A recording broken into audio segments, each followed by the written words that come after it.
Hey guys, I'm captaincuddles 5, and this is my Elder Scrolls Online video. Thanks for tuning in. This is my second go around at this because the last video was just terrible. So, we're going to retry this.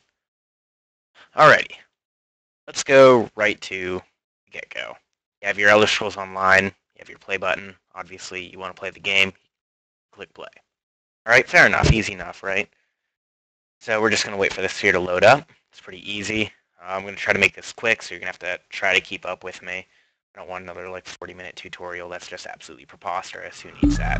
So skip all these credits. I'm not all about that. Not about that life. Log in. Easy enough, right?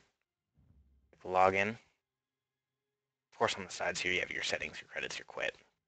Obviously, those do as they do.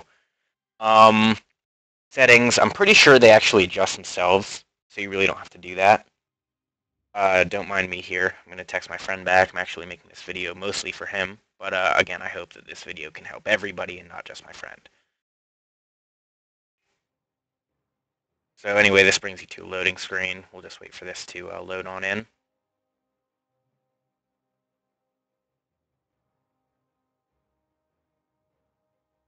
Alrighty. As my second go around, it's already 1:13, 1:15 in the morning. And he's impatiently waiting for me to make this video for him. He just bought the game. He's trying to clear up some room to install it. It's like 60 gigabytes or something for this whole game to install. It's absolutely ridiculous. So I'm about to just tell him, hey man, delete Dota for now. And whenever you get a external hard drive, just reinstall it. But, that's his choice. So after that, you come to this screen, your character screen, and you have your character. Easy enough, right? You have your other character slots. If you had more, they'd be on this side. And you have all your settings, your add-ons, everything. Add-ons, look, guys, this is a basic tutorial. I'm not going to get into this complicated shit. All right, add-ons, if you want to do that, that's your choice. You come up with a big warning, but just don't tamper with the game. Why do you have to do that? It's dumb. So, anyway, it gives you your character name, the race, your level, and what class you are, and the zone you're in. So we're just going to click play. Get on into that. It'll come up with the loading screen. It tells you, kind of like it does in Skyrim, where you are. I'm in Glenumbra, and it'll give you a little thing you can read about it if you want to. It's completely optional, of course. So we'll just wait for this to load in. Fortunately, a lot of the... I might have to snip out some of these loading screens, because they do take a while. Alright, so anyway, we load on up. And we are currently in the city of Daggerfall. Alright, so we're going to wait for everybody to load on in here. Obviously, there's somebody here. I just can't see them or talk to them because they're not loaded in. Something you might want to note about Elder Scrolls Online is when you first get in here, the loading screens sometimes take a while. Okay. Or the loading of characters sometimes takes a while. That's something you're just going to have to deal with. Sorry about that, guys, but... So, but anyways, basically, we have your... Oh, well, let's get out of that screen here. Basically, you have your chat box here, down here. You have your quick slot. We'll get into that later. You have all your abilities. 1 through 5 are your abilities, and R is your ultimate. So after you get to a certain level, you can have a primary and a backup weapon sets. This, when you change it, changes your weapon, and also changes the things in your slot to whatever they're customized to. Okay, so what we're going to do, guys, is we're going to talk about your quick slots, your interface, all that kind of stuff. So we're going to start out by pressing I. I is the hotkey to open up your inventory. So in your inventory, you have all the items that you've collected at the game. I hope that some of you guys have played at least one of the Elder Scrolls games, so you kind of understand how this goes. Off to your left here, you have your apparel, like all your equipped items and whatnot. You have your hat, your chest, your waist, feet, legs, hand, and shoulders. There's a few extra slots here that some Elder Scrolls games don't have. You have 2 slots for rings, a slot for neck, and a slot for an appearance. Sometimes you can get a disguise, so you don't have to fight people in cults or something.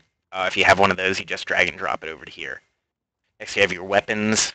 I have my primary is a healing staff, and my other one is a lightning staff. So, pretty basic stuff. We're gonna move over to character. The hotkey for that is C. That appears over here. If you hover over this, it'll tell you what the hotkeys are. So we'll go to character. Yeah, is what that is. Everything here, you have your magicka, your health, and your stamina. Those can be leveled up with attribute points that you get when you level up. So, it's the same as every other Elder Scrolls game, basically. They give you maximum magicka, health, and stamina, and then the regeneration for all those. And then some additional stats, but again, I'm not going to go into this. It's a basic tutorial, just teaching you how everything works. You can figure this stuff all out on your own or look up more advanced tutorials. It's all really basic. So next you have your active mount, so your horse. I have the horse Diamond, and I plan on leveling him up to level. I plan on continuing to level him up. Right now he's a level 5 Imperial horse. I got him after buying the Imperial Edition. Next you have your active effects. We have Boon. I have the Mage Stone. So in most, like in Skyrim, you can get stones. This is basically the equivalent to those stones. It increases my maximum magicka. It's a good thing to have since I'm a mage. Next we have an enemy keep bonus 3. That's in the Alliance War, and that's again something we're not going to go into in this tutorial. Next we'll go into skills. In this section, you have your skills. They're kind of like the skill trees you have in Skyrim, but they have these strange like sub-skill tree lines that you can get. In each one of these skill lines have different levels that you can see up here. For example, my Stormcalling's 34, Dark Magic's 28, and my Daedric Summoning is 18. I'm a Sorcerer. Each class has 3 subclasses.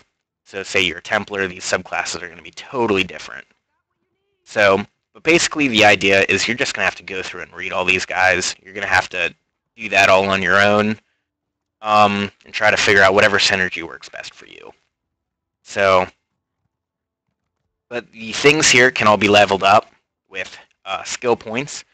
You get skill points by leveling up, finding 3 sky shards and activating them, or some quests actually offer skill points too. So, as you can see, I have 4 right now. Early game, be careful with how you spend them because, they're hard to come by, but as you level up, they start to become more abundant. So, next we have weapons. You have weapons for all different kinds of combinations. Really, again, you're just going to have to go through these, figure out what you like, find whatever synergy you want. Mostly I use the restoration one. I like to heal people. I'm a support. So, anyways, moving on, you have armor. Armor again.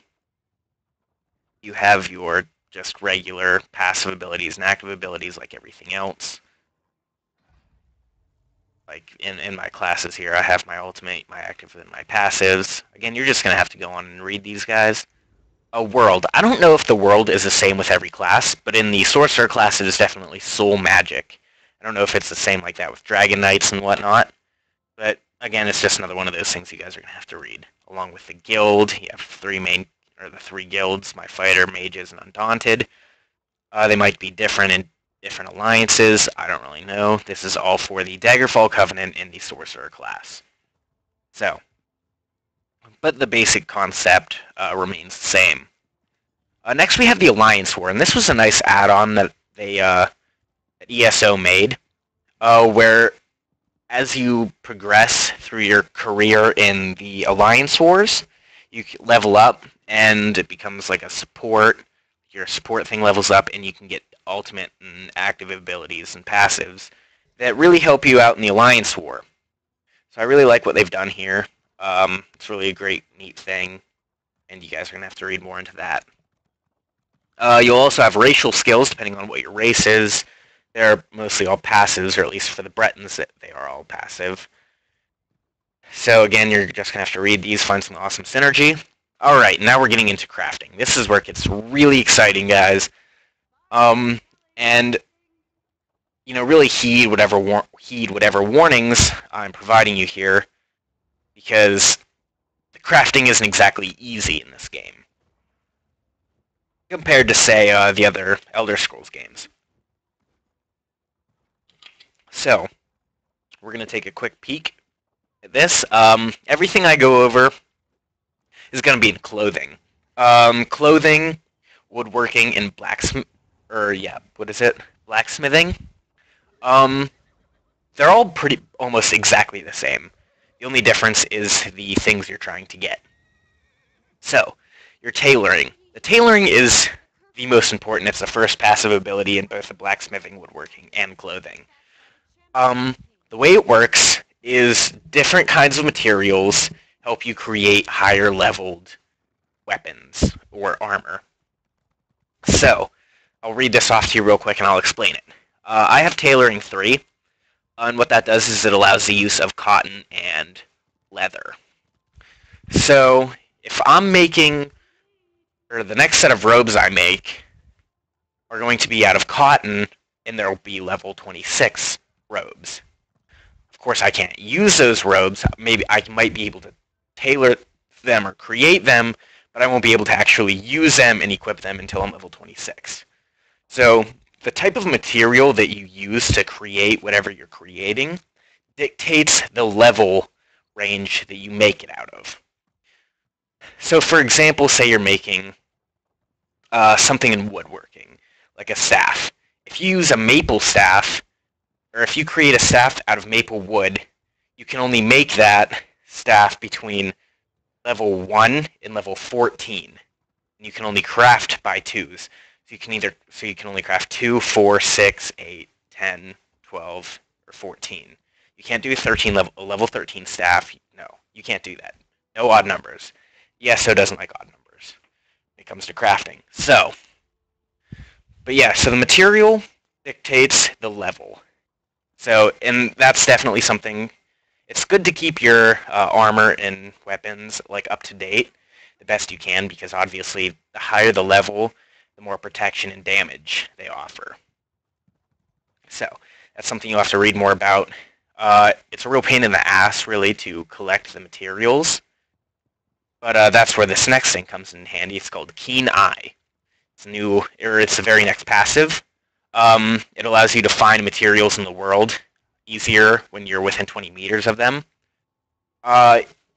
It's kind of dumb, actually. I don't really care much for it because, well, I'm an experienced gatherer, is what I like to call myself. So, but basically, when you're within 20 meters of whatever you're looking for, or like a clothing material in this case, it'll glow. So, pretty simple stuff there. I mean, that's pretty self-explanatory. Outfitting hireling. Basically, when you level this up, you'll have what's called a hireling, and every day they'll send you something in your mail that you log on. Note, if you don't log on, they won't send you anything. But every day that you log on, they'll send you something, and it'll involve something like that has to do with what you leveled it up. For example, I leveled up my hireling in woodworking, and today he sent me, it's always titled raw materials, and he sent me these attachments.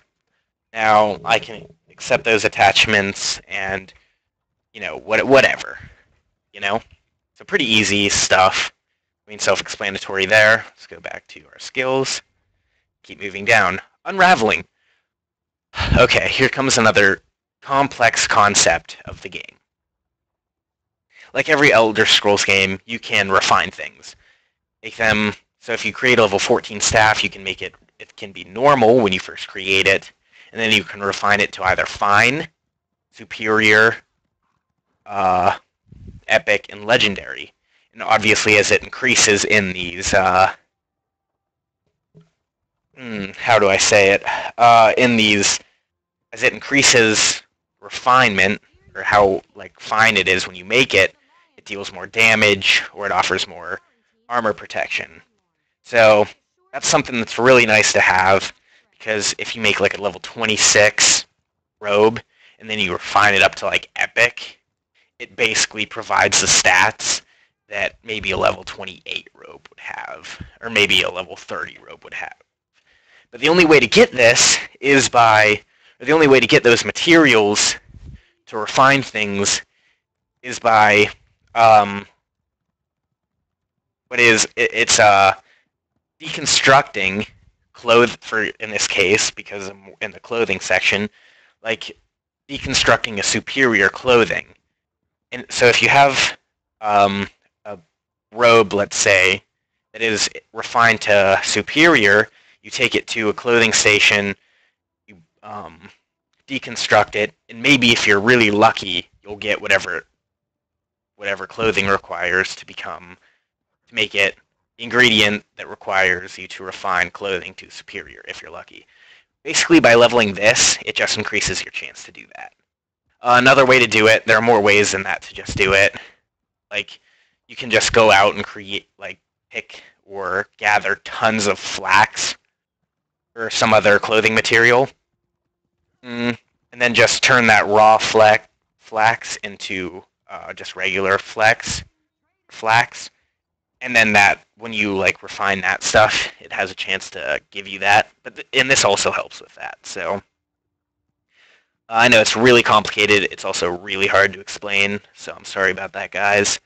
But the way the game describes it is it improves your chances of extracting clothing ingredients that allows refining of more powerful tannins from raw materials.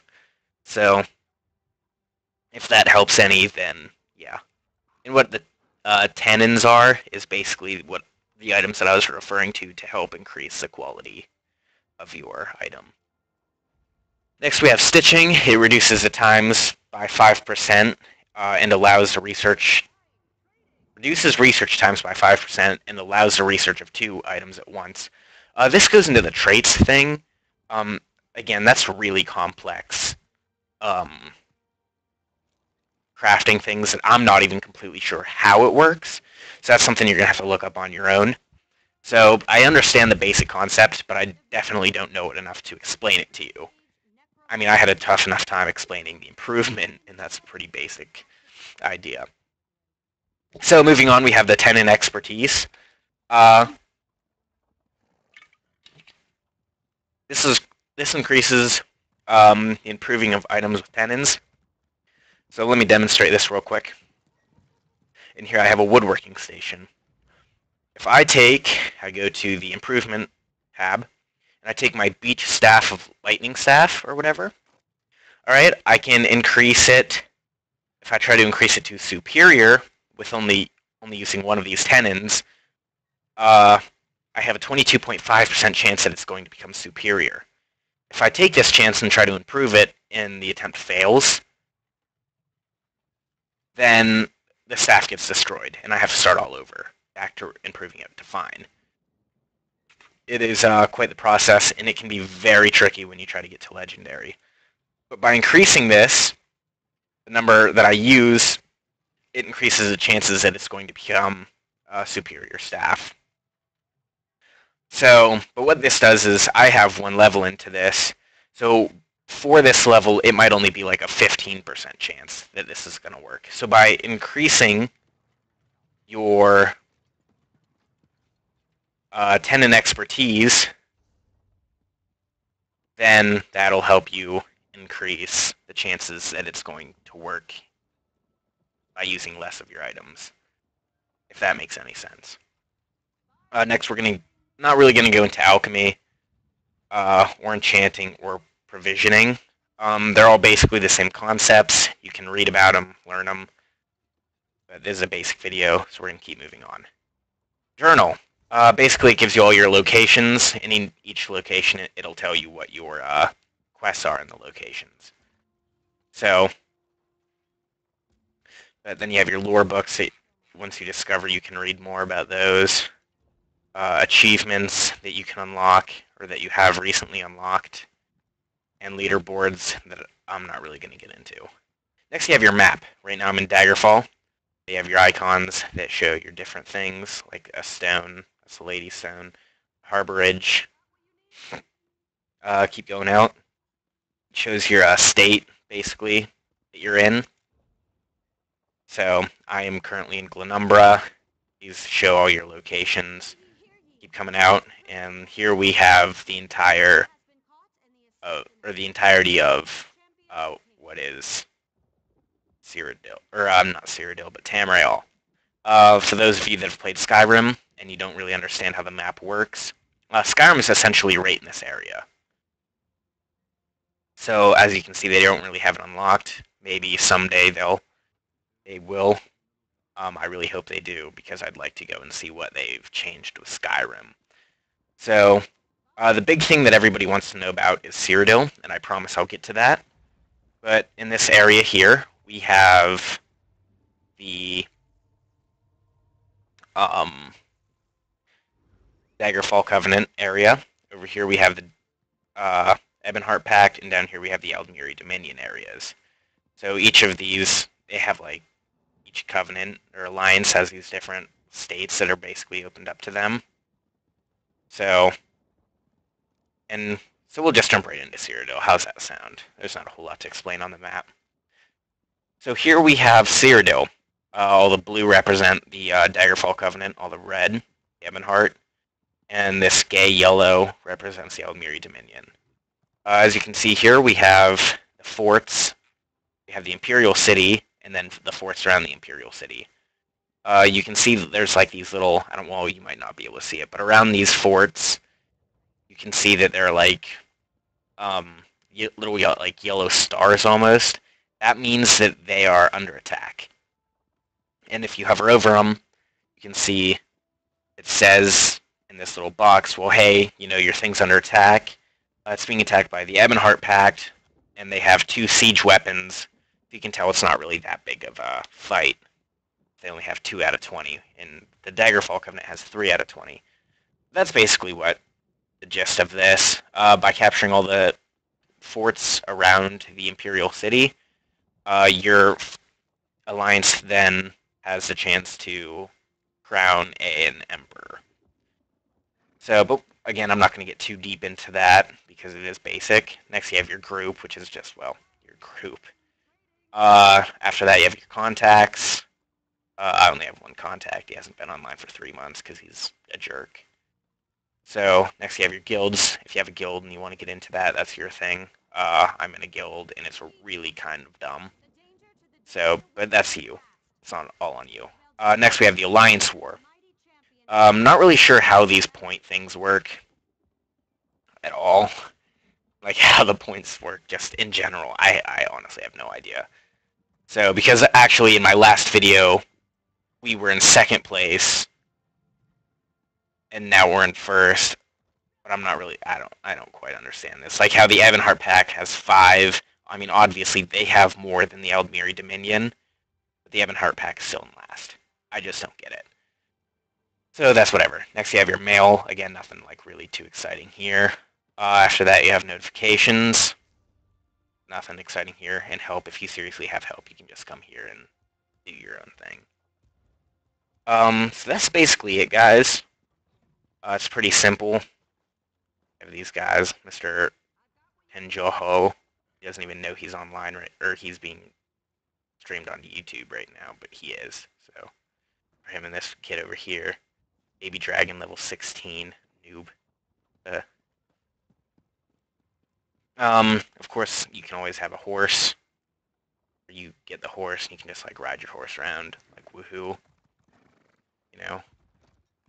But anyways, guys, basically, I've showed everything and how it works, like the very basic aspects of the game.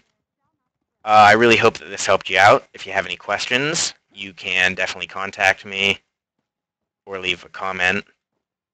Or if not, you can just like look up another tutorial. Doesn't matter. I definitely would love to hear any comments that you guys have about the video, what I should have added, what I can add, or what you would like me to add in my next video.